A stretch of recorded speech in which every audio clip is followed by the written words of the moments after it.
Ejemplo de calibración de HS-Small para comportamiento drenado y no drenado. Para un problema de un relleno que tenía que ser analizado en carga drenada para cargas estáticas de unos tanques y carga no drenada para acción sísmica, se tomaron una serie de muestras de un material relativamente uniforme, era todo un relleno hecho por el hombre, y se hicieron una serie de ensayos triaxiales drenados y no drenados. Empecemos por las muestras honestas, la caracterización física, o sea, clasificación, peso específico de las partículas sólidas, relación de vacíos máxima y mínima, granulometría, coeficiente de uniformidad, curvatura, límite líquido y plástico de la fracción fina, están todas en esta tabla. Los ensayos triaxiales drenados que se hicieron, bueno, tienen todos esencialmente la misma presión de confinamiento efectiva. Las pequeñísimas diferencias son por diferencias de back pressure en errores experimentales, más o menos todas dentro de la misma densidad relativa inicial, excepto algunas que a propósito se pusieron con densidades relativas extremadamente bajas, como por ejemplo aquí tenemos una densidad relativa muy baja y acá una densidad relativa muy baja. Bueno, y para ensayos triaxiales no drenados se hicieron, bueno, lo mismo, presión efectiva de confinamiento la misma, densidades relativas en un rango similar al anterior, del orden del 50%, no siempre se logra lo mismo. En todos estos ensayos triaxiales no drenados, cuando salieron unos resultados. Todo esto sirve de base para intentar una calibración de HS-Small. HS-Small tiene funciones de estado que dependen de la presión de confinamiento con ciertos parámetros, pero no de la relación de vacíos. Por lo tanto, es imposible conseguir un único juego de parámetros que reproduzca todos estos ensayos. Lo que se puede es intentar poner un juego de parámetros para cada set de ensayos que tenga la misma relación de vacío. Entonces, en estas filipinas que siguen, mismos parámetros para ensayo drenado que está de la izquierda y no drenado que están a la derecha en HS-Small para muestras que tienen razonablemente la misma relación de vacíos dentro de errores experimentales. Entonces, en este caso, por ejemplo, tenemos comportamiento drenado del modelo, pero no hay ensayo experimental para esta relación de vacíos, comportamiento no drenado, modelo versus experimental. Puede verse que la reproducción de la generación de presión neutra es razonable, pero como no hay evolución de la relación de vacíos hacia una relación de vacíos crítica, si uno pone un ángulo de dilatancia negativo necesario para tener esta curva de decaimiento, la curva esta en algún momento cae a cero. Otro set en el cual no hubieron ensayos no drenados, pero sí drenados, se puede ver que se puede reproducir muy bien la curva tensión-deformación y la curva de deformación volumétrica con la función de potencial plástico de Fermi-Deborst y la función de ángulo de dilatancia de Dafai-Elias, que están incluidas dentro del HS-Small. Acá ya tenemos un caso en el que tenemos ensayos drenados y no drenados con la misma relación de vacíos. Entonces podemos ver que se puede reproducir muy bien la curva tensión-deformación y deformación volumétrica.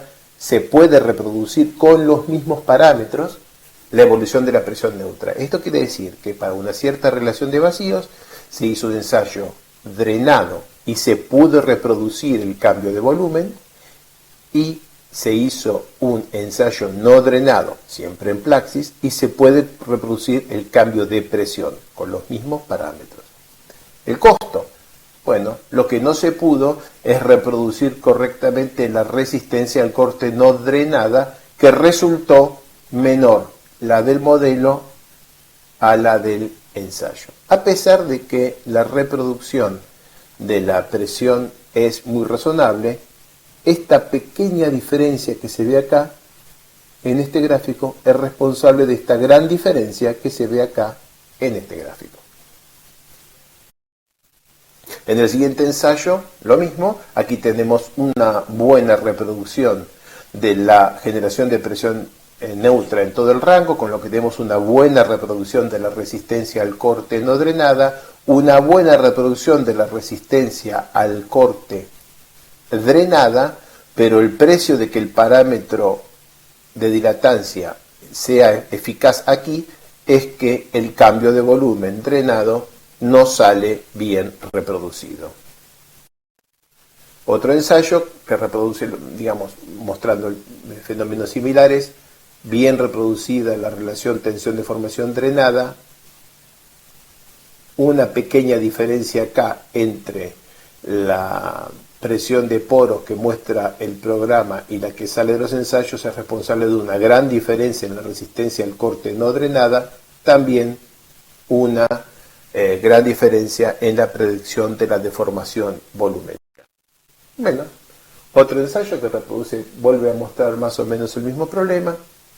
Aquí se puede ver otra vez un ángulo de dilatancia grande lleva para una gran deformación la resistencia a cero.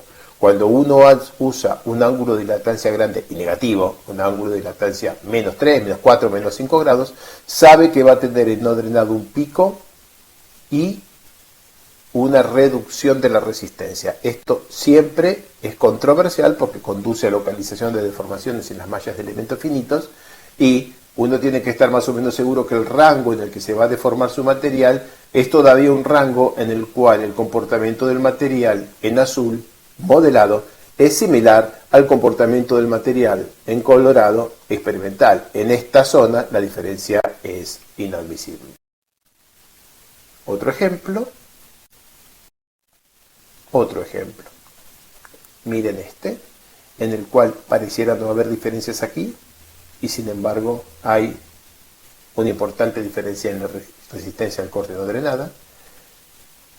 Un caso en el cual la rigidez drenada no pudo ser capturada en absoluto por el modelo, porque si poníamos una rigidez suficientemente alta para capturar esto, este resultado se volvía directamente disparatado. Otro caso, otro. Miren este. En este caso, dilatancia igual 0. ¿Qué quiere decir dilatancia igual 0? Que una vez que alcanza la resistencia al corte no drenada, se mantiene constante en resistencia al corte no drenada. Con dilatancia igual 0, se tocan los parámetros de deformación, EUR, E50, para generar la presión de poros correcta. Y se logra al costo de errarle a la resistencia al corte no drenada. ¿Cómo se pudo haber corregido esto? Eligiendo un ángulo de fricción que hubiera permitido muy fácilmente hacer que esta línea colorada fuera igual a la línea azul. Pero ese mismo ángulo de fricción es el que hubiera hecho que lo que ahora está andando bien, la línea colorada superpuesta al azul en este ensayo, si hubiéramos puesto el ángulo de fricción que arregla este, pues se rompe este. Hay que elegir. Otro ensayo.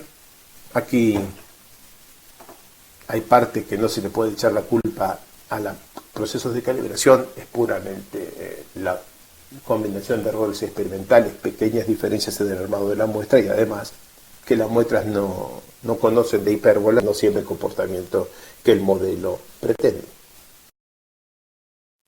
Resultado entonces de parámetros, hay una cantidad de parámetros que se toman por defecto, se podría haber jugado también con estos, pero si uno juega con todos los parámetros, bueno, entonces no entiende nada, ¿no?